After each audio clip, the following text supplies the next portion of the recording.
우리가 읽는 소설들은 성실하게 기억되고 있겠죠. 안녕하세요. 아름다운 소리책방입니다. 오늘은 2010년 이호석 문학상 수상작품집에 수록된 이장욱 작가의 변희봉이란 소설을 읽어보겠습니다. 함께 소설 속으로 들어가 볼까요? 변희봉, 이장욱. 내가 얼마 전에 벤희봉 선생을 만났다 아이가. 오랜만에 만난 내 친구 만기가 말했다. 동대문 운동장역 근처의 포장마차에서였다. 얼마 전에 이혼한 이야기, 병석에 누워있다 타계한 부친 이야기 끝에 꺼낸 말이었다. 말하자면 녀석을 위로하는 자리였다. 가을이었고 밖에는 점점이 빗방울이 떨어지고 있었다. 우산을 쓰기도 못하고 쓰지 않기도 못한 비였다. 벤? 뭐? 벤희봉 선생이라 안 가드나? 벤희봉? 기 누구? 극할 줄 알았다. 벤희봉 선생은 배우다. 나는 멀뚱히 만기의 얼굴을 쳐다보다가 말했다. 우쩌라고. 니 보고 우짜락하는 건 아니고. 만기는 힘없이 소주잔을 내려놓았다. 괄괄한 듯하면서도 어딘가 한 구석이 비어있는 어조였다. 억양이 강한 듯하지만 끝물에 쓸쓸한 맛을 남기는 어조랄까. 이혼한 아내를 얘기할 때도 그랬고 세상을 뜬 부친을 얘기할 때도 그랬다. 애초에 무슨 반응을 기대한 건 아니라는 투였다. 구석의 소형 텔레비전에 가 있는 녀석의 시선이 조금 풀려 있었다. 텔레비전에서는 야구 경기가 진행 중이었다. 롯데와 SK의 경기, 1대1 동점, 7회 말. 빗방울이 타자의 헬멧에 맺혀 있는 게 클로즈업으로 보였다. 빗방울은 굴러 떨어질 듯 말 듯 헬멧에 매달려 있었다. 나도 잔을 들어 마셨다. 그 희봉 선생이 빈잔을 만지작거리며 녀석이 말했다. 내 깜냥이는 말이다. 딱 배우 중에 배우 아이가. 그런데 들어보겠나? 만기가 고개를 들어 나를 보았다. 녀석이 나에게 털어놓은 이야기는 대략 다음과 같은 것이었다. 만기는 그날 술에 취해 지하철 계단을 내려가고 있었다. 부친이 입원해 있는 병원을 나와 혼자 술을 마신 뒤 집으로 돌아가는 길이었다. 자정을 넘겼기 때문에 지하철에는 인적이 드물었다고 한다. 막차를 타려는 사람들이 간간히 바쁘게 달려갈 뿐이었다. 만기는 제법 비틀거리기까지 하며 계단을 내려갔다. 입에서는 흥얼흥얼 노래가 흘러나왔을 것이다. 아마도 30 즈음에나 사랑 그 쓸쓸함에 대하여 같은 노래였겠지. 그런데 계단을 다 내려오자 저 앞쪽에서 낯익은 어른이 걸어오고 계시더라는 거였다. 만기는 이런 데서 고향 어른을 다 만나는구나 하는 생각에 넙죽 인사를 했다. 호기로운 자세였지만 목소리는 조금 풀어져 있었다. 어르신, 오래간만입니다. 마주오던 양반은 인자한 미소를 지으며 정중하게 인사를 받았다. 하지만 별다른 말 없이 만기를 지나쳐 걸어갔다. 자연스러운 자세였다고 한다. 그런데 몇 발짝 걷던 만기는 불현듯 뒤를 돌아보았다. 술이 다 깨는 느낌이었다. 자기가 방금 인사한 사람이 고향 어르신이 아니라는 걸 깨달았던 것이다. 변희봉. 변희봉이라는 이름이 순간 만기의 뇌리를 스쳐갔다. 연기자 변희봉, 탤런트 변희봉, 명배우 변희봉. 나로서는 처음 듣는 이름이었지만 어쨌든 만기의 머릿속에서는 변희봉이라는 세 글자가 금도금이라도 한 것처럼 빛났다. 만기에 의하면 변희봉이라는 배우가 연기를 시작한 것은 70년대였다. 성으로 데뷔한 이후 텔레비전과 영화에 출연했으나 주로 조연을 맡았고 2000년대 들어서야 배우로 각광을 받았다고 한다. 만년의 만개한 배우였다. 어떤 역을 맡더라도 그만의 캐릭터로 만들어내는 개성적인 연기가 특징이라고 만기는 설명했다. 대본에 몇 개의 단어로 설정되어 있는 가상의 인물을 활활 살아있는 이 세상에 유일하게 존재하는 그런 풍요로운 인간으로 만드는 몇 안 되는 배우라고 했다. 차라리 개성이 너무 강한 게 문제라면 문제인 분이라고도 했다. 변희봉이라는 배우가 출연했다는 영화들 중에는 내가 본 것들도 꽤 있었다. 플란다스의 개나 괴물 같은 봉준호의 영화들에도 나왔다고 하는데 그런 이름의 배우가 있었는지는 기억나지 않았다. 네, 좀 잘못 알고 있는 것 같네. 그런 배우가 다 있나? 나는 나무젓가락으로 산낙지를 집으며 말도 안 된다는 표정을 지어 보였다. 봉준호의 영화라면 주연뿐 아니라 조연 배우들 이름까지 읊어댈 수 있는 나로서는 당연한 반응이었다. 만기는 변희봉이라는 사람이 플란다스의 개에서 경비원 역을 한 배우라고 했지만 그 역을 한 사람은 분명 장항선이었다. 또 괴물에서 송강호의 아버지 역으로 나온 배우 역시 만기가 말한 변뭐라는 배우가 아니라 김인문이었다.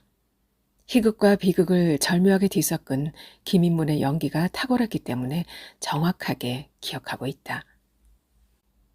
말이 나왔으니 말이지만 영화라면 나도 제법 보는 축에 속한다. 고등학교 때 연극반 활동까지 해봤기 때문이다. 일주일에 2번씩 자정 무렵까지 DVD를 돌려놓고 푸르스름한 화면을 흘러가는 다른 인생들을 관람하는 건 내 유일한 낙이었다.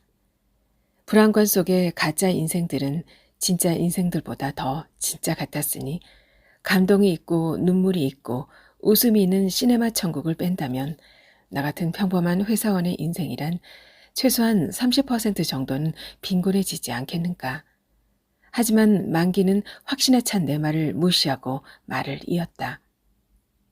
만기는 두근거리는 가슴을 안고 다시 계단을 뛰어 올라갔다고 한다. 변희봉 선생. 만기는 매번 선생이라는 호칭을 잊지 않았다. 을 만났는데 이렇게 그냥 지나칠 수 없다고 생각했기 때문이었다. 하지만 계단을 올라가 보니 선생은 이미 사라지고 없었다. 내가 변희봉 선생 같은 유명인사를 본 건 그게 처음이기라. 그런 유명한 배우를 바로 앞에서 만났다고 생각해봐라. 아무려나 만기는 사인을 받지 못한 것이 못내 아쉬웠다. 가로등 불빛이 텅 빈 거리를 비추고 있을 뿐이었다. 만기는 밤하늘을 쳐다보았다. 가로등을 배경으로 빗방울이 그림처럼 흩어지고 그 너머의 밤구름들이 희끄무리하게 떠 있었다. 만기는 그런 풍경 속에서 자목 가난하고 고독한 연극배우의 자세로 오래 서 있었다. 정말이지 만기가 갑자기 연극을 하겠다고 나섰을 때 나를 포함한 고향 친구들의 반응은 싸늘했다. 네 소설 쓰나? 네 진짜로 연극하는 기제? 인생을 바꾸는 게 소설같이 멋있어 보이나? 그 바닥에서 땅 짚고 헤엄만 치면 되는 줄 아나? 우리들의 속사포 같은 비아냥에 만기는 침묵으로 대응했다.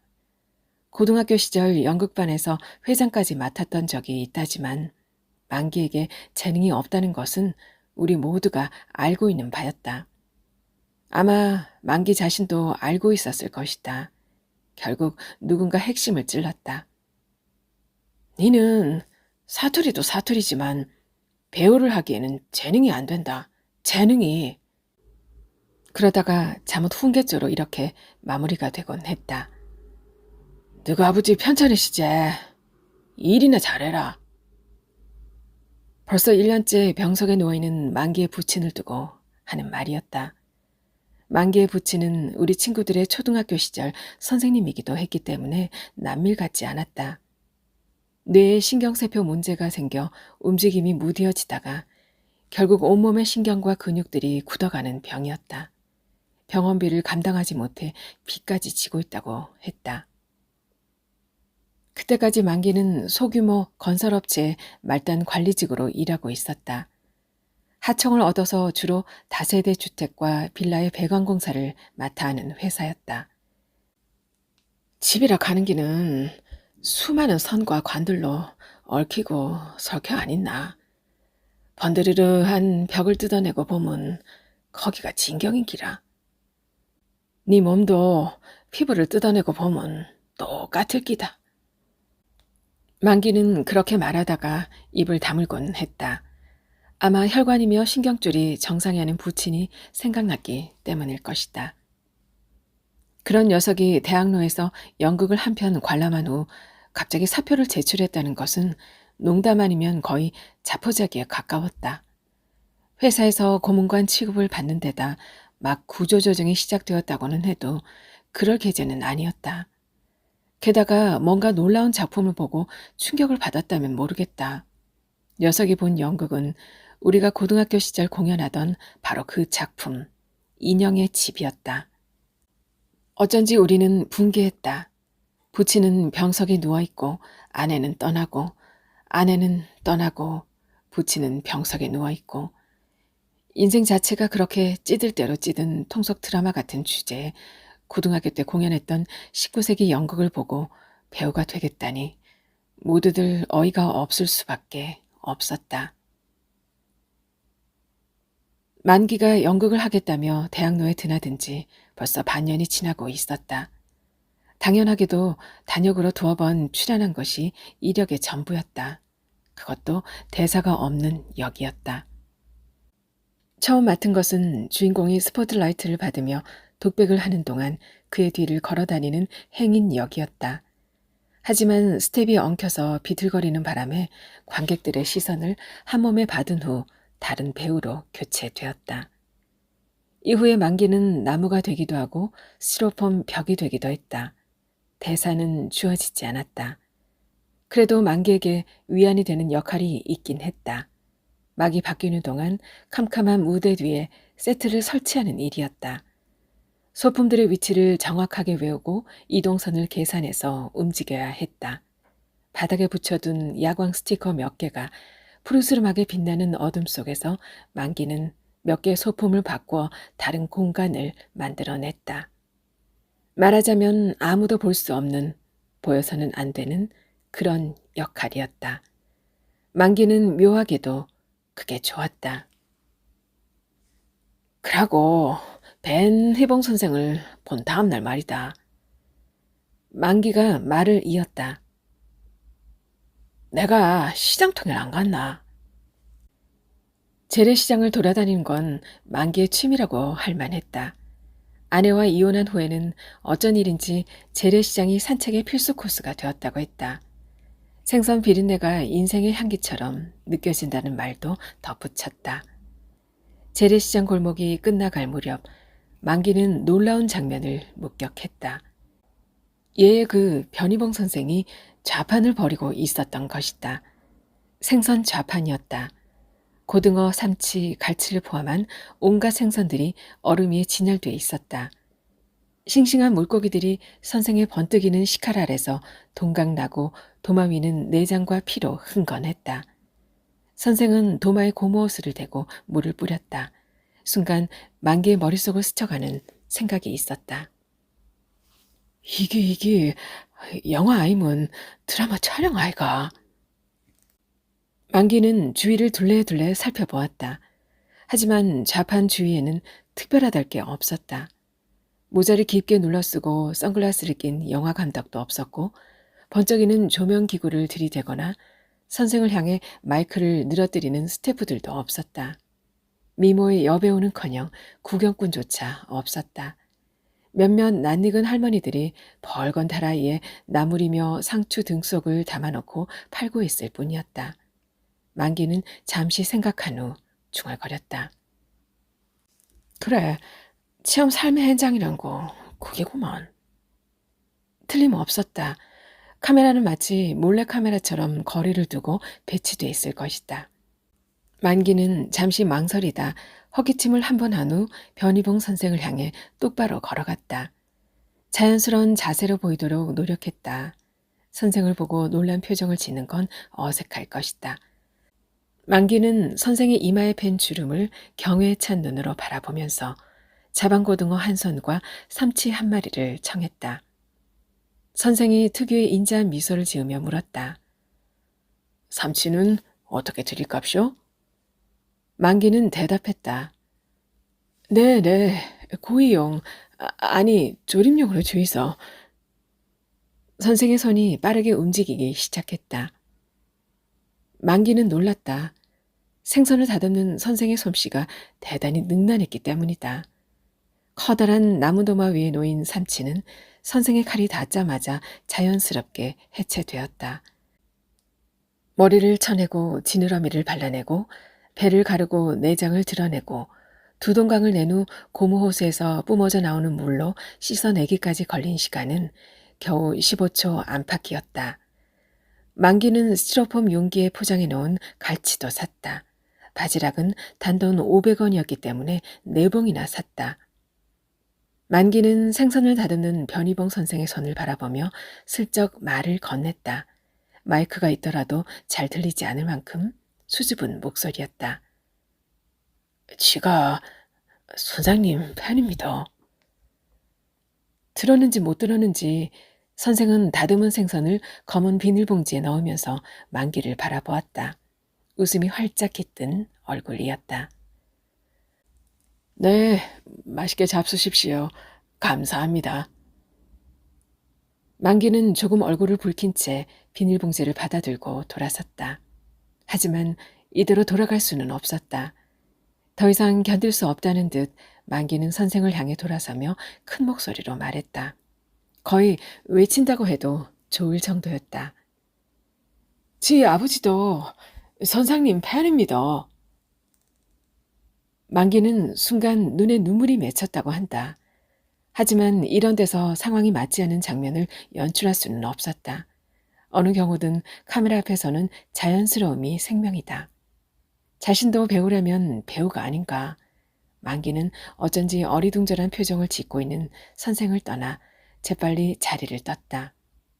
멀찌감치 자리를 옮긴 만기는 민망함을 추스른 뒤 촬영 장면을 더 지켜보기 위해 선생의 좌판을 주시했다. 하지만 선생은 만기의 말에서 별다른 감흥을 얻지 못한 듯했다.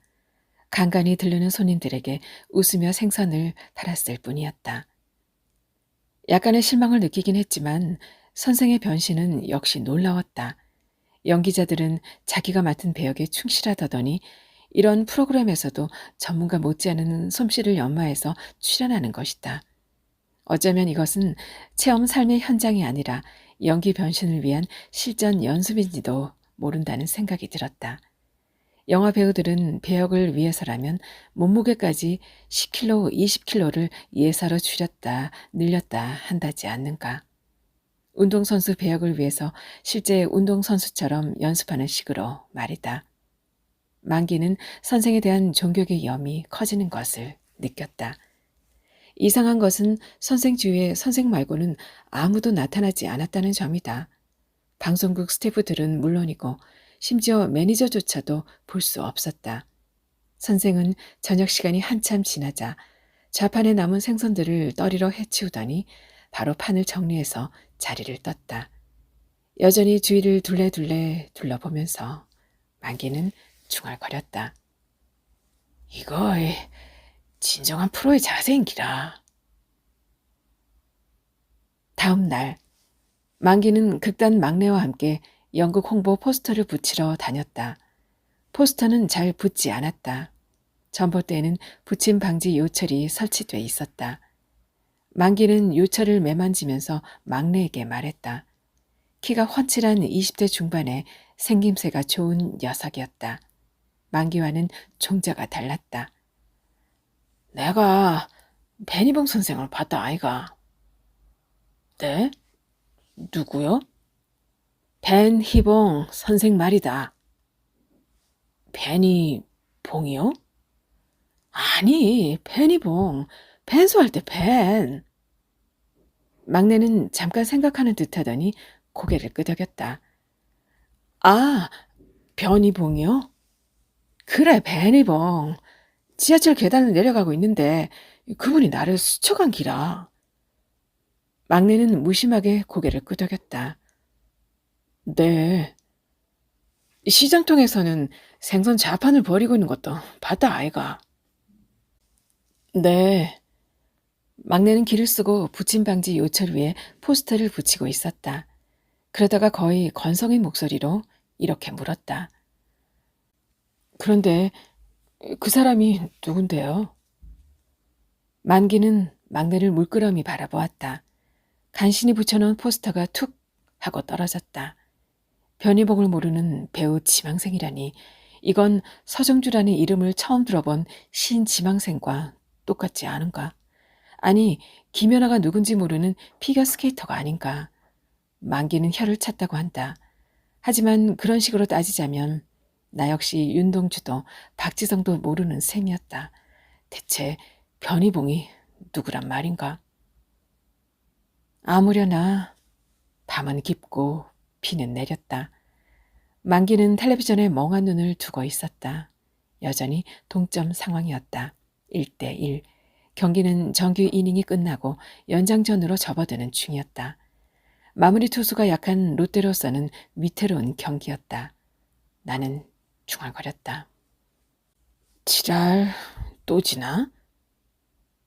롯데는 올 시즌 내내 하위권을 맴돌았다. 투타의 벤치까지 모두 엇박자였으니 당연했다. 텔레비전은 녹색 플라스틱 탁자 위에 위태롭게 놓여 있었다. 텔레비전에 눈을 둔 채 텅 빈 어조로 만기가 입을 열었다. 이상하대. 배니봉 선생을 자꾸 만난다는 게. 자꾸? 뭔 소리고? 그게 참 묘하다 아이가. 만기는 술잔을 들어 반쯤 마신 후 내려놓았다. 녀석이 변희봉 선생을 세 번째로 만난 것은 어느 일요일이었다고 한다. 장례식과 결혼식이 동시에 열린 주말이었다. 극단 동료의 모친이 돌아가셨고 예전 회사에서 알고 지내던 후배의 결혼식이 있었다. 결혼식이라 하는 기는 주말에 하는 긴데 웃자라고 하는 표정으로 나는 만기를 바라보았다. 그런데 죽는다 하는 기는 만기가 고개를 쳐들고는 멀거니 말했다. 시도 없고 때도 없고. 나는 만기의 벌어진 입을 바라보았다. 정해진 게 없다 아이가. 꼭 뭔가에 홀린 것 매로 말이다. 사람의 정신이 시커먼 구멍 속으로 사라지는 기.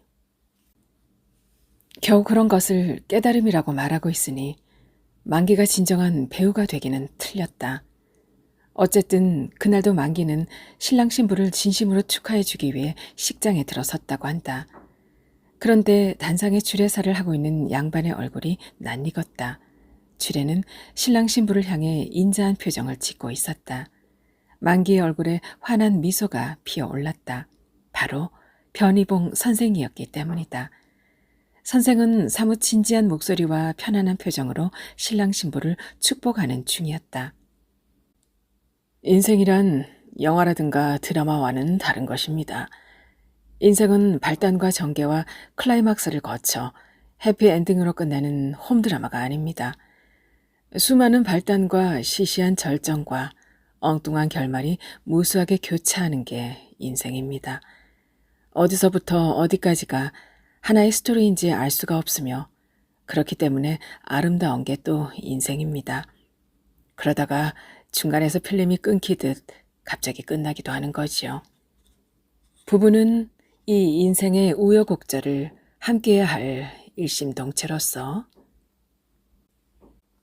만기는 변희봉 선생의 주례를 감명 깊게 들었다. 어떤 부분에서는 눈물이 어릴 정도였다고 한다. 나는 속으로 혀를 찼다. 일마가 진짜 밑집이나. 쯧쯧. 부친을 여의고 이혼까지 했으니 차라리 솔직하게 괴로움을 토로하면 진심으로 위로해줄 마음이 들었을 것이다. 얼근해지면 아가씨들이 나오는 사롱이라도 데려갈 생각이었다. 그런데 처음 들어보는 배우 타령이나 하고 있으니 요령 부득이랄까. 차라리 야구 경기나 보는 게 나을 듯했다. 나는 텔레비전으로 시선을 돌렸다. 1대1 동점 상황에서 SK의 11회 초 공격이 시작되고 있었다. 만기는 이번에는 기필코 선생의 사인을 받을 요량이었다고 한다. 사진 촬영이 끝나자마자 만기는 선생을 따라 나섰다. 하지만 하객은 많았고 예식장은 어지러웠다. 어수선한 와중에 만기는 선생을 놓치고 말았다.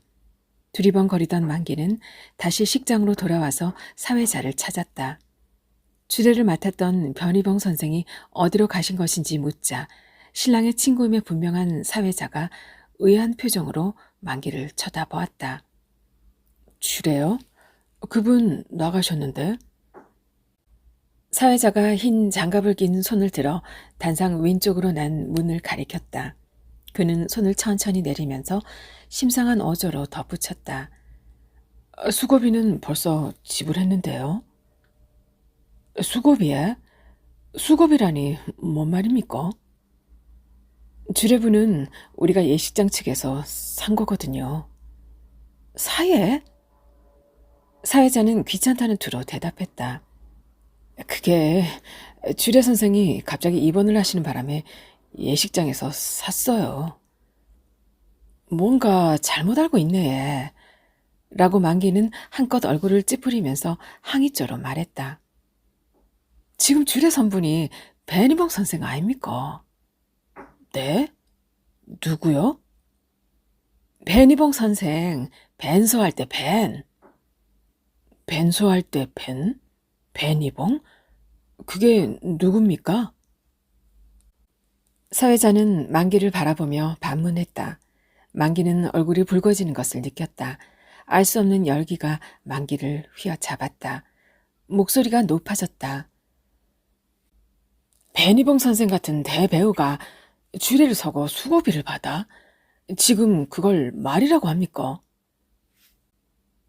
사회자는 주춤주춤 뒤로 물러서며 만기를 바라보았다. 만기의 눈에 돋은 핏발을 본 모양이었다. 일마가 지금 뭐라 카노?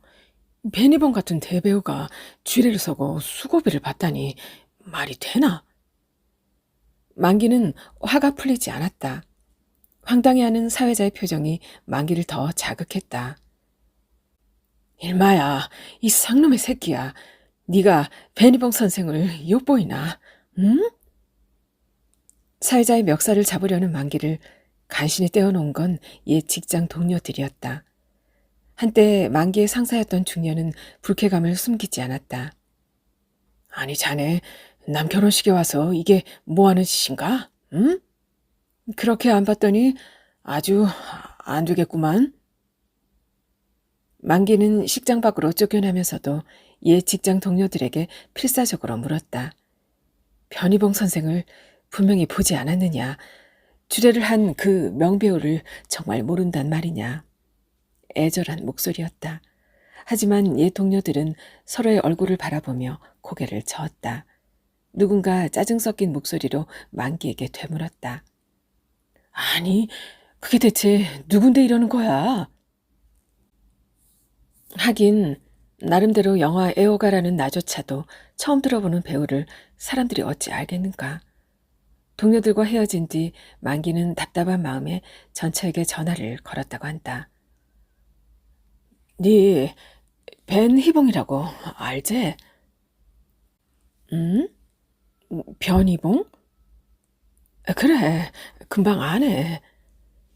만기는 아내가 변희봉이라는 이름을 쉽게 입에 올리는 게 반가웠다. 역시 아내는 아내였다. 만기의 목소리가 밝아졌다. 내가 변희봉 그분을 만났다 아이가. 그런데 수학이 저편에서 만기의 아내가 심상한 어조로 대꾸했다. 네 안 궁금하나? 어디서 만났는지, 어째 됐는지. 만기가 화급히 되묻자 차분하게 가라앉은 목소리가 되돌아왔다. 안 궁금해. 그 사람이 누군지 알아야 궁금할 거 아니야. 만기는 맥이 풀렸다. 방송작가라는 사람이 변희봉을 모르다니. 만기도 만기의 전처도 침묵을 지켰다. 당연한 일이었다. 아무리 방송작가라고 해도 배우 이름을 다 알아야 한다는 법은 없으니까. 게다가 이혼한 처지에 전남편이 전화를 걸어와서 듣도 보도 못한 배우 이름을 대면서 왜 모르느냐고 으름장을 놓는 상황이 그리 유쾌하지는 않았을 것이다. 지푸라기라도 잡으려는 듯 만기의 목소리가 이어졌다. 예전에 수사반장에 나오던 그분 말이다. 아니, 조선왕조 500년에 유저광 모르나? 유자광. 아니 다 때려치우고 괴물에서 송강호 아버지 아닌나?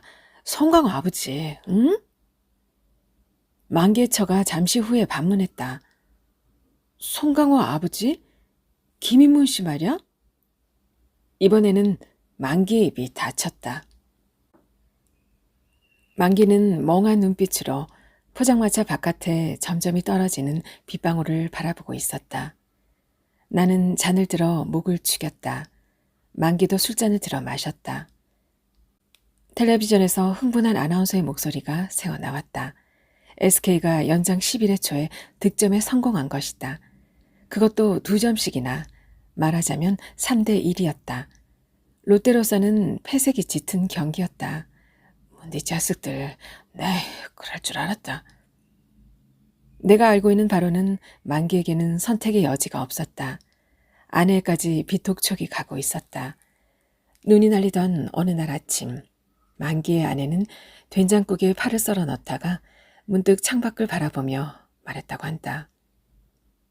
이혼하자, 우리. 만기는 침묵했다. 여러모로 패색이 짙은 인생이었다.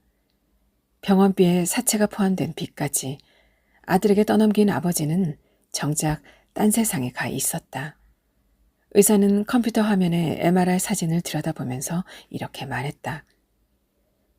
쉽게 말하자면 뇌세포 하단에 문제가 생겨 작은 구멍이 나는 거지요. 그리고 조금씩 뇌신경세포가 잡아먹히는 겁니다. 만기는 사진 아래쪽에 검은 빛을 바라보았다. 저곳에 만기로서는 알 수 없는 정체불명의 세포들이 엉켜 있을 것이다. 정상적인 뇌세포들이 사라진 곳에 알 수 없는 무언가가 자리를 차지하고 있을 것이다. 만기는 그 검은 부분을 노려보았다. 하지만 이혼하자 하는 이유는 그게 아닌갑더라. 만기의 엉뚱한 얘기에 내가 반문했다. 뭔 소리고? 마누라한테는 내가 알 수 없는 마누라의 인생이 있었던 기라. 빚이나 오랜 병치레 때문에 헤어진 게 아니라는 얘기였다. 나는 말없이 술잔을 들어 마셨다. 취기가 올라왔다. 오타루로 간다 카더라. 오타루? 오타루. 귀 뭐고? 일본이가? 그래, 일본. 만기의 처는 홋카이도의 오타루에 가서 오르골을 만들면서 일생을 보내기로 결심했다고 한다. 오르골에 대한 교양 프로그램 작가로 오타루에 갔다가 인생이 바뀌어 버린 것이다. 나는 침묵했다. 만기의 전처에게는 만기가 모르는 전처의 인생이 있을 것이다. 그건 당연하다. 누구나 그런 법이니까. 하지만 오타루라니, 오르골이라니, 그건 너무하지 않은가? 게다가 만기의 불행 따위는 안중에도 없다는 말인가?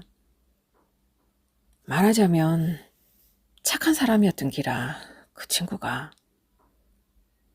그녀는 오르골의 작고 맑은 소리에 반했다. 오타루의 겨울에 내리는 눈송이들과 함께 인생을 보내고 싶었다.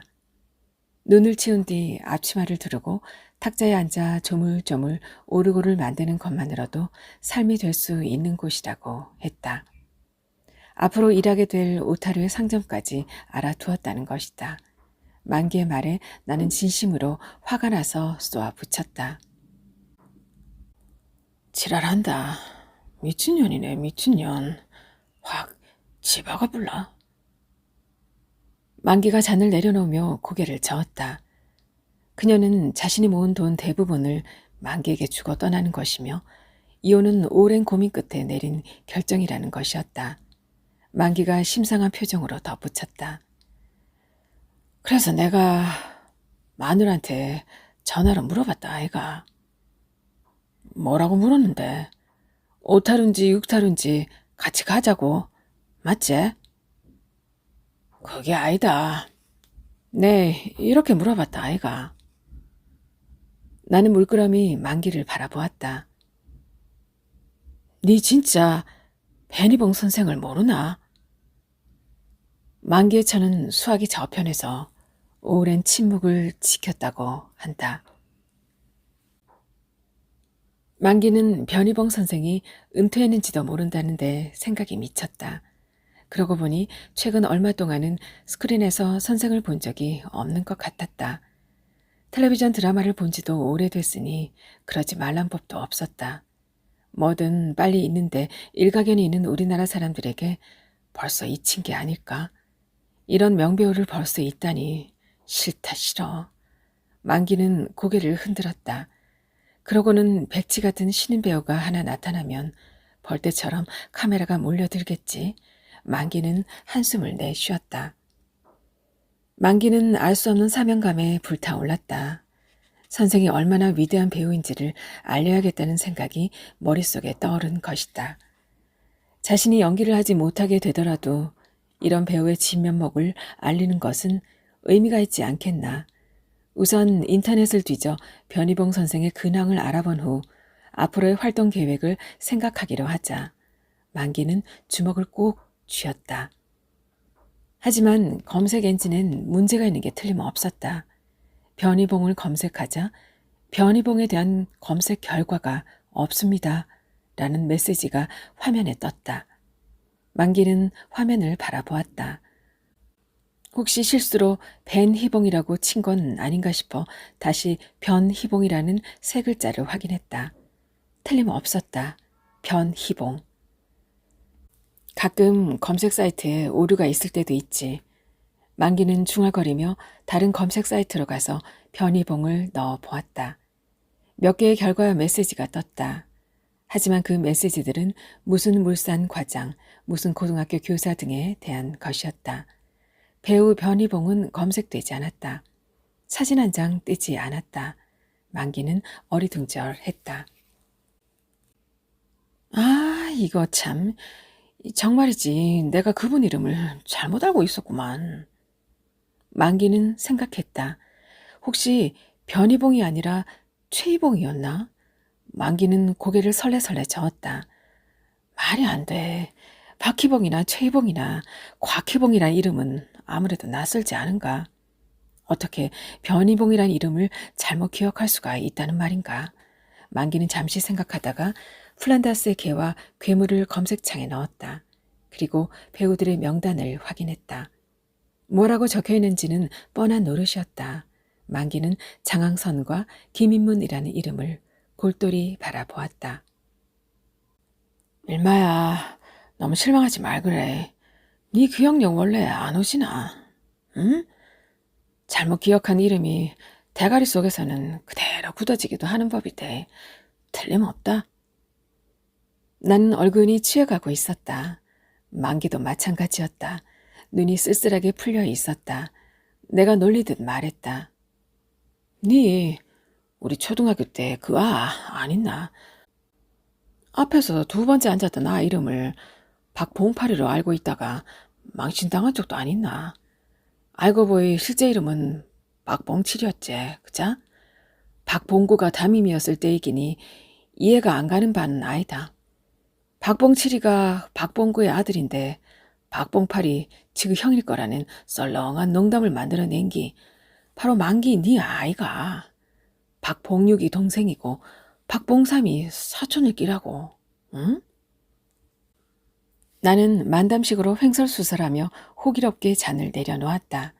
만기는 웃지 않았다. 나는 맥이 풀려 멀거니 텔레비전으로 시선을 돌렸다. 그 순간 텔레비전에서 함성이 터져 나왔다.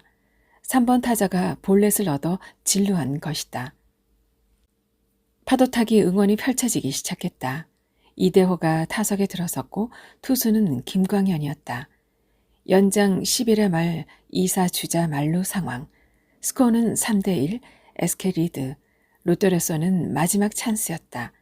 말하자면 손에 땀을 쥘 만한 순간이었다거나 할까? 나로서는 변희봉이고 뭐고 술이 다 깨는 기분이었다. 김광현이 와인드업을 하는 순간 만기가 입을 열었다. 눈은 텔레비전에 둔 채였다.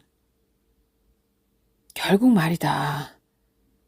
약간은 비틀거리는 어조였다. 하지만 감정이 실려있지 않았다. 변희봉이란 사람은 정말 있는 게 아닌가 그런 생각이 들었다. 내 마음이 어딘지 삐끗해서 좀에 다른 세상으로 빠지들어간 게 아닌가 그런 생각이 들었다. 김광현의 손을 떠난 공이 포수 박경환의 미트를 향해 날아갔다. 몸쪽 직구였고 이대호는 그 코스를 노리고 있었던 게 틀림없었다. 이대호의 방망이가 허공을 갈랐다. 딱. 내가 벌떡 상체를 일으켰다. 만기는 앉은 채로 혼자 중얼거리듯 말했다. 하지만 이상한 거는 시간이 갈수록 그불이 자꾸 눈에 보이는 기라. 이대호가 친 공이 까마득하게 날아갔다. 펜스를 향해 둥근 궤적이 그려졌다. 만기도 말을 멈추고 화면을 바라보았다. 야간 조명이 환하게 켜져 있었다. 조명 너머로 검은 하늘이 보였다. 빗줄기가 거세지고 있었다. 날아가던 공이 포물선의 정점에 오르는 순간 화면 중앙으로 몰려든 불빛들이 허공에서 부딪혔다. 나는 눈을 깜빡였다. 공이 보이지 않았다. 카메라 역시 공을 놓친 모양이었다. 아나운서가 말했다. 아, 공이 어디로 갔나요? 조명 속으로 들어갔나요? 새벽에는 지하철역에 신문지 깔고 앉아갖고 소주를 드시고 낮에는 백화점 앞 길거리에 서서 혼자 두 팔로 일에 들고 기도문을 외우시고 만기가 손바닥을 위로 한 채 두 팔을 치켜들었다. 텔레비전 카메라는 허공을 비추고 있다가 천천히 각도를 낮춰 필드의 외야수를 향했다. 외야수도 허공을 멍하니 바라보고 있었다. 조명등 불빛 때문에 공을 시야에서 놓친 거죠? 해설자가 이어서 말했다. 네, 이런 일은 주로 야수가 뜬 공을 잡을 때 일어나는데요. 어쨌든 야간 경기에서는 이런 일이 종종 일어납니다. 관중들이 웅성거렸다. 약간 흥분한 목소리로 해설자가 덧붙였다. 외야에는 2,000럭스가 넘는 조명이 쏟아지거든요. 그래서 공이 조명등 불빛이 교차하는 한가운데로 들어가면 순간적으로 그렇게 돼요. 게다가 지금은 비가 오지 않습니까? 해설자의 말은 조리가 없었다. 아나운서가 말을 받았다. 시선과 불빛과 공이 일직선을 이루는 순간의 말씀이시죠? 아나운서가 주저하며 덧붙였다. 그건 그렇고 공이 어디로 갔나요? 당황한 심판이 두 손을 치켜들고 X자를 만들며 흔들었다. 파울을 선언한 모양이었다. 감독이 뛰쳐나와 심판에게 항의했다. 파울인지 아닌지 정확하게 모니터링을 하라는 요구였다. 화면에는 슬로 비디오가 나오고 있었다. 공이 아주 느린 속도로 좌익수 방면의 검은 하늘을 향해 날아갔다. 포물선의 정점에 오르는 순간 환한 빛 속으로 내리는 비가 화면에 가득 찼다. 나는 흥분해서 소리쳤다. 그게 어째 파울이고, 응? 심판 미쳤나? 나는 만기를 힐끗 쳐다보았다. 만기는 들어올렸던 두 팔을 그제서야 천천히 내렸다. 다른 세상에 가 있는 인간 같았다. 여전히 변희봉이라는 사람 생각을 하고 있는 게 틀림없었다. 아니면 눈 내리는 오타류에 가 있거나. 에이씨. 나는 욕설을 흘리며 주저앉아 산낙지를 집어들었다. 나무 젓가락이 부러지면서 산낙지가 바닥에 떨어졌다. 낙지다리가 스스로 꿈틀거리며 제 몸에 흙을 묻혔다. 뭔가 참을 수 없이 화가 나는 느낌이었다. 아무래도 네가 아버지 닮아서 머리에 뱅이 든 게 틀림없다. 말하고 보니 적절한 멘트는 아니었다. 막말에 가까웠다. 만기의 부친은 이미 이 세상 사람이 아니지 않은가. 내 말은 젊은 놈이 사람 이름 하나 딱딱 기억을 못하나 이 말이 돼. 나는 거친 어투로 눈치고 들어갔다. 술잔을 들어 입에 털어 넣었다. 맞다. 그런지도 모른다. 만기가 갈라진 목소리로 말했다. 대가리에 좀에 구멍이 남긴지도. 만기가 잔을 내려놓았다. 그래서 그런 것인지도 모른다. 그 말이지. 나는 만기를 바라보았다. 만기의 이야기는 아직 끝난 것이 아니었다. 그날 만기는 공연이 끝난 후 배우 대기실을 청소하고 나와 혼자 늦저녁을 먹었다. 순댓국밥을 시켜놓고 앉아 소주를 마셨다. 신문을 펼쳐놓고 보면서 당면을 씹고 날파리를 손으로 쫓으면서 소주를 입에 털어 넣었다. 그리고 습관처럼 병원에 갔다. 만기의 부친은 호스피스 병동에 누워 있었다. 호스피스 병동은 회전이 빨랐다. 그날 오후에도 병상 하나가 비었다. 사인실에 환자는 부친뿐이었다. 만기는 어둠 속에 누워있는 부친을 바라보았다. 생명유지 장치에서 나는 전자음이 희미하게 병실을 채우고 있었다. 창문에서 흐릿하게 빛이 새어 들어왔다. 자정이 가까운 바깥은 고요했다.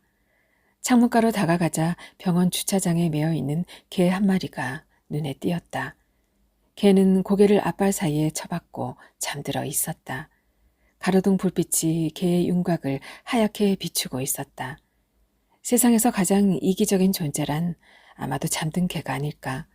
만기는 그렇게 중얼거렸다. 그리고 문득 병실 바닥을 물끄러미 바라보다가 천천히 그 자리에 누웠다. 개처럼 몸을 말고 보니 시멘트 바닥에 깔린 먼지들이 창문으로 흘러든 희미한 빛에 소슬소슬 일어났다. 보호자용 침상에 달린 바퀴가 어둠 속에서 금속성으로 반짝이고 있었다. 만기는 눈을 감았다. 약간의 시간이 지나자 어쩐지 물속처럼 평화로운 느낌이 들었다. 만기는 몸을 일으키며 중얼거렸다. 인생은 왜 빛이며 죽음은 왜 어둠인가? 삶은 오히려 어둠의 편에서 오는 것은 아닌가? 인형의 집에 나오는 대사였다. 각색자가 셰익스피어를 어설프게 흉내내서 바꾼 문장이었다. 극 전체가 이상하게 셰익스피어 풍이었다고 했다. 언론에서는 혹평이 쏟아졌다. 지금 시대가 어느 시대인데 19세기 작품을 17세기식으로 연출하느냐는 게 요점이었다. 하지만 만기는 그게 마음에 들었다. 트렁크를 들고 영원히 집을 떠나면서 주인공 노라는 중얼거린다. 인생은 왜 빛이며 죽음은 왜 어둠인가? 삶은 오히려 어둠의 편에서 오는 것은 아닌가? 만기는 어둠 속에서 희끄무리한 실루엣으로 얼비치는 부친을 바라보았다. 유령 같았다. 만기는 말없이 어둠 속의 실루엣 곁에 앉았다. 한참의 시간이 흐른 후 만기는 산소 공급기의 전원 장치를 향해 손을 뻗었다. 자연스러운 자세였다. 온, 오프 버튼이 빨갛게 빛을 발하고 있었다. 깊고 깊은 침묵이 병실에 가득 찼다. 나는 숨을 멈췄다. 지금 녀석이 무슨 말을 하고 있는 것인가? 참았던 숨을 뱉어내며 내가 말했다. 일마가 지금 뭔 소리고? 네 설마. 만기는 침묵을 지켰다. 나는 손을 휘휘 저으며 황급히 덧붙였다. 아니다. 내는 몬드르기다. 일마가 미쳤나? 그딴 농담을 하게. 나는 술잔을 내려놓았다. 나는 정말 아무것도 들은 것이 없었다. 나는 텔레비전으로 시선을 돌렸다. 이대호는 결국 삼진으로 물러났다. 롯데는 3대1로 패했다. 부산 관중들은 야유를 보내고 있었다. 화면으로는 확인이 안 되지만 공은 폴대의 상단을 지나 펜스를 넘어갔을 거라는 아나운서의 멘트가 들렸다. 네, 파울인지 홈런인지는 심판이 잘 판단하겠죠? 텔레비전에 시선을 두고 있던 만기가 말했다.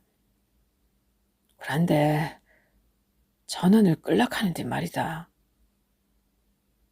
나는 만기를 바라보았다. 그 순간 만기는 어둠 속에서 희끄무레하게 빛나는 두 개의 눈을 보았다고 한다. 인공호흡기를 끼고 있는 만기의 부친이 눈을 뜨고 있었던 것이다. 그 눈은 만기를 향하고 있었다.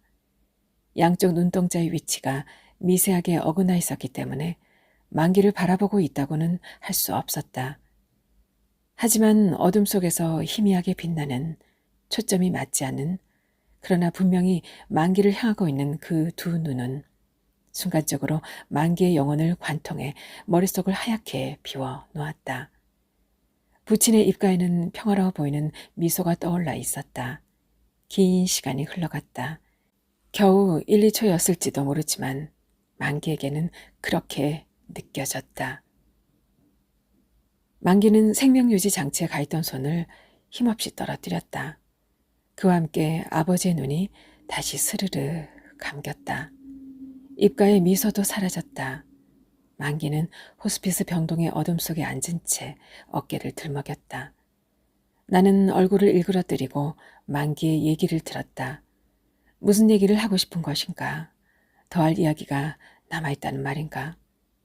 나는 어쩐지 참을 수 없는 기분이 되어가고 있었다. 네, 진짜 신동이다. 내 말에는 아랑곳 없이 만기가 고개를 숙인 채 말했다. 그 다음 날 의사가 내를 불렀다. 와, 그날 밤을 넘기기 힘드니까네. 임종 준비하라고.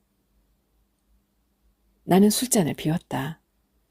다음 날 자정이 가까워오자 만기의 부친은 숨이 조금씩 약해졌다고 한다. 마치 자정이 되기를 기다리는 사람처럼. 그런데 자정이 되니까네 노인네가 입을 희미하게 벌리지 않았겠나. 나는 멍하니 만기를 바라보았다. 만기는 잔을 든 채 마치 연기를 하듯이 포장마차의 백열등에 시선을 두고 있었다.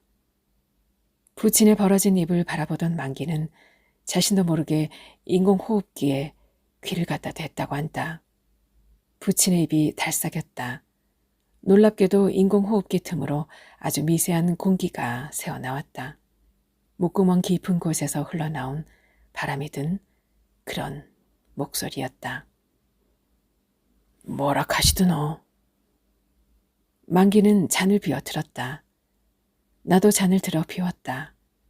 만기는 멍한 표정으로 부친의 얼굴을 바라보았다.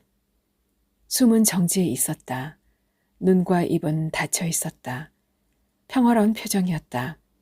심전기의 그래프가 가로로 누워 직선을 그리고 있었다. 전자음이 일정한 톤을 유지했다.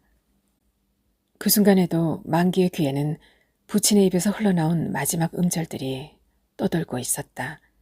따뜻한 숨이 서려있는 느낌이었다.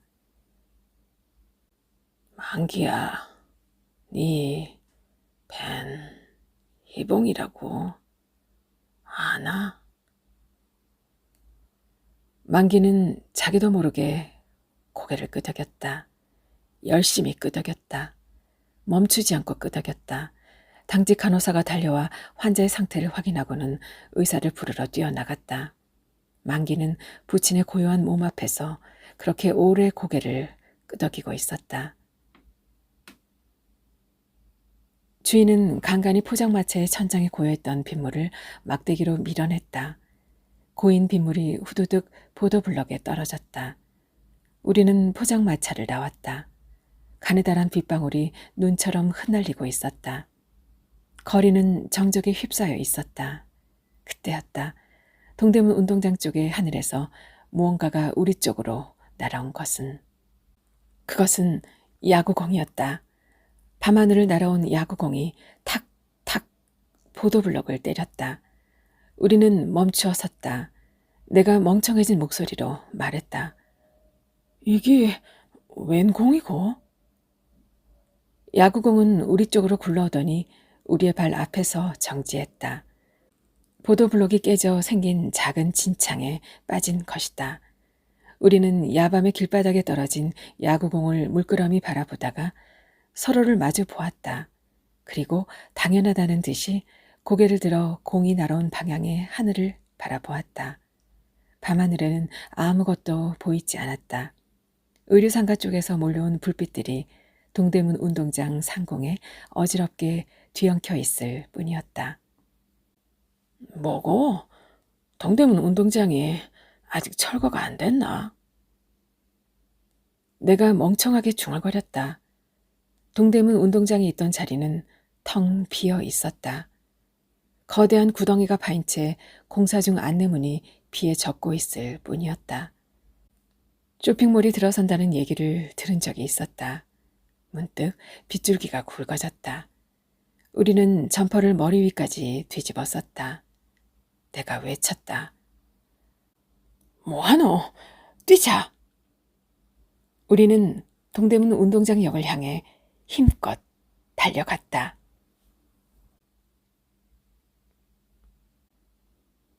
이상욱 작가의 변희봉 함께 감상하셨습니다. 우리가 읽는 소설들은 성실하게 기억되고 있습니다. 여기는 아름다운 소리책방이었습니다.